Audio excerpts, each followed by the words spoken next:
பாதுகாப்பு தொடர்பாக அமைச்சரவை கூட்டம் நடத்திய நிலையில் எல்லையில் படைகள் குவிப்பு. எந்த நேரமும் தாக்குதல் நடத்தப்படலாம் என பீதியில் பாகிஸ்தான் அரசு. பஹல்காம் தீவிரவாத தாக்குதல் குற்றவாளிகள் ஆதரவாளர்கள் சட்டத்தின் முன் நிறுத்தி தண்டிக்கப்படும் வரை ஓய மாட்டோம். அமெரிக்க வெளியுறவுத்துறை அமைச்சரிடம் மத்திய அமைச்சர் ஜெய்சங்கர் திட்டவட்டம்.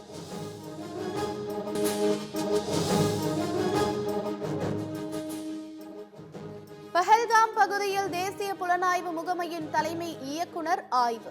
தாக்குதல் நடந்த பகுதி, தாக்குதலை நேரில் பார்த்தவர்கள் உள்ளிட்ட பலரிடம் என்ஐஏ அதிகாரிகள் விசாரணை.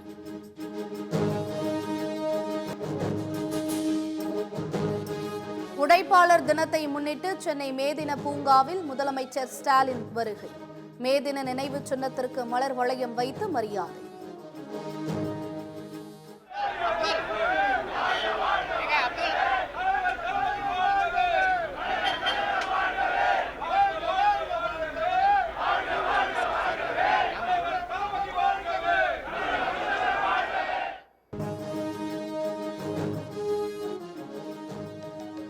தொழிலாளர்கள் நலன் காக்கும் திட்டங்களை திமுக அரசு செயல்படுத்தி வருவதாக முதலமைச்சர் ஸ்டாலின் பெருமிதம்.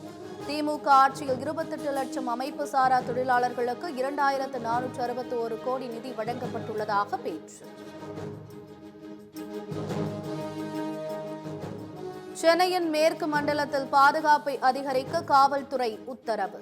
மெட்ரோ ரயில் நிலையங்கள், புழல் சிறை, ICF, கோயம்பேடு பேருந்து நிலையம் போன்ற பகுதிகளை தீவிரமாக கண்காணிக்கவும் ஆணை. தமிழகத்தில் இம்மாதம் இயல்பை விட அதிக மழை பொழிவு இருக்கும். வடகடலோர மாவட்டங்களில் வெயிலின் தாக்கம் அதிகரிக்கும் என இந்திய வானிலை ஆய்வு மையம் தகவல்.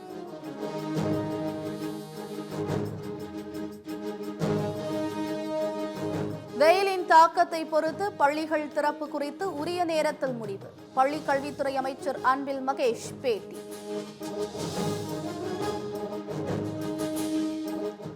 நெல்லை இருட்டுக்கடைக்கு மேலும் ஒரு பேரன் உரிமை கோருவதால் புதிய குழப்பு. பொது அறிவிப்பால் தலை சுற்றும் இருட்டுக்கடை உரிமையாளர் பிரச்சினை.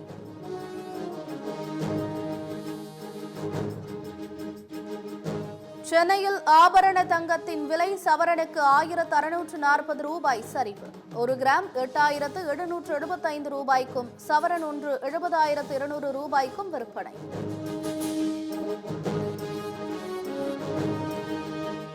தங்கத்தை தொடர்ந்து வெள்ளி விலையும் திடீர் சரிவு. கிராமுக்கு 2 ரூபாய் குறைந்து 1 கிராம் 109 ரூபாய்க்கு விற்பனை. திருவள்ளூர் மாவட்டம் எண்ணூர் துறைமுகம் முதல் ஸ்ரீபெரும்புதூர் வரையிலான 3ஆம் கட்ட சாலை பணிகளுக்கு அடிக்கல் நாட்டினார் துணை முதலமைச்சர். 2890 கோடி ரூபாய் செலவில் உயர்மட்ட சாலை பணிகள் தீவிரம்.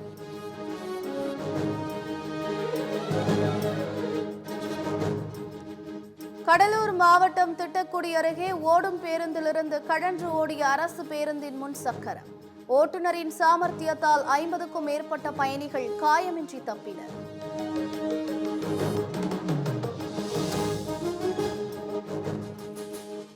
ஆண்ட பரம்பரை குறித்து மாணவர்களுக்கு எடுத்துரைத்த நெல்லை கிழக்கு மாவட்ட துணை ஆணையர்.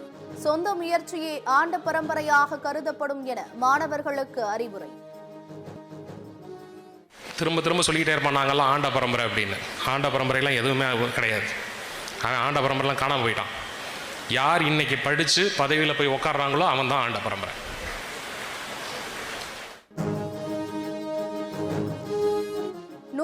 வேலை திட்டத்தில் தமிழ்நாட்டுக்கான நிதி விடுவிப்பு.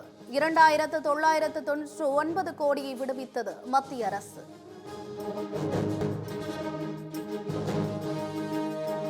கிருஷ்ணகிரி மாவட்டத்தில் சட்டவிரோதமாக கருவின் பாலினத்தை கண்டறியும் பரிசோதனை. தனியார் மருந்தக ஊழியர்கள் அதிரடி கைது.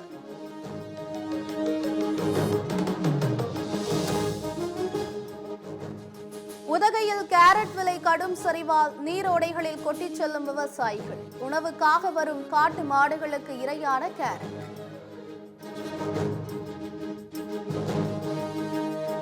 புழுங்கல் அரிசி உள்ளிட்ட சில அரிசி வகைகளுக்கு 20% ஏற்றுமதி வரி. உள்நாட்டில் அரிசி விலையை நிலைப்படுத்த வரி விதிப்பு என மத்திய அரசு தகவல்.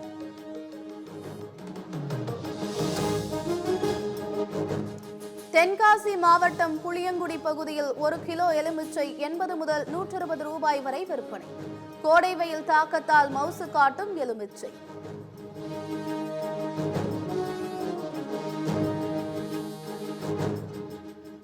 வேலூர் மாவட்டம் காட்பாடியில் உணவகத்தில் தகராறில் ஈடுபட்ட 2 பேர் கைது. தாக்குதலின் சிசிடிவி காட்சிகள் வைரலானதை அடுத்து காவல்துறை நடவடிக்கை.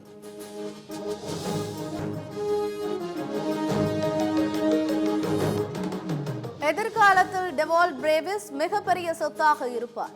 பேட்டிங், ஃபீல்டிங் குறித்து சிஎஸ்கே கேப்டன் தோனி புகழார்.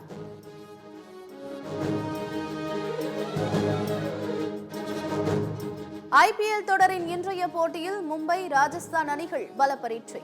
ராஜஸ்தான் அணி பிளே ஆஃப் வாய்ப்பை தக்க வைக்க வெற்றி பெற வேண்டிய கட்டாயம்.